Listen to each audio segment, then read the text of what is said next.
नवंदेरो मां दवा वठी वापस ॻोठ वेंदड़ औरत भाइटे जी फायरिंग में मारिजी वई आहे, जंहिंजो लाश अस्पताल मुंतकिल कयो वियो आहे। ॻोठ मिठो खखराणी में जवाबदार अलीशेर खखराणी पंहिंजी पुफी बीबल ज़ाल मुहिब खखराणी खे गोलियूं हणी क़तल कयो। वारिसनि जो चवणु आहे त औरत नवंदेरो मां दवा वठी वापसि अची रही हुई त जवाबदार ॻोठ भर सां खेसि गोलियूं हणी क़तल कयो। नवंदेरो मां ब्रेकिंग न्यूज़ अवां खे ॾियूं पिया। दवा वठी वापसि ॻोठ वेंदड़ औरत भाइटे जी फायरिंग में क़तल थी वई आहे, जंहिंजो लाश अस्पताल मुंतकिल कयो वियो आहे। ॻोठ मिठो खखराणी में जवाबदार अलीशेर खखराणी पंहिंजी पुफी बीबल ज़ाल मुहिब खखराणी खे गोलियूं हणी क़तल करे छॾियो। तफ़सील वठूं था नवंदेरो मां टाइम न्यूज़ जे रिपोर्टर नूर मोहम्मद सूमरो खां।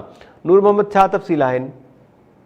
मेहताब, नवंदेरो भरिसां ॻोठ मिठो खखराणीअ जी रहवासड़ा 48 वरनि जी औरत बीबुल ज़ाल मोहब खखराणी, जेका पंहिंजे मुड़ुस सां गॾु नवंदेरो मां दवा वठी वापसि वञी रही हुई त रस्ते में ई उनजे भाइटे उनखे सिधियूं गोलियूं हणी क़तल करे छॾियो आहे, जंहिं बैदि हू फरार थी वियो आहे। जॾहिं त केटी ममताज़ थाणे जी पुलिस लाशूं खणण लाइ वाक़े वारे हंधि वियल आहे। एसएचओ केटी ममताज़ राब्तो करण ते ॿुधायो त वाक़े जो कारण त मालूम न थी सघियो आहे, पर जवाबदार अलीशेर पंहिंजे पुफीअ खे गोलियूं हणण बैदि फरार थी वियो आहे। वधीक केस जी जांच करे रहिया आहियूं त छाजे करे क़तल कयो वियो आहे। जी नूर मोहम्मद सूमरो, महिरबानी तफ़सील ॾियण जे लाइ।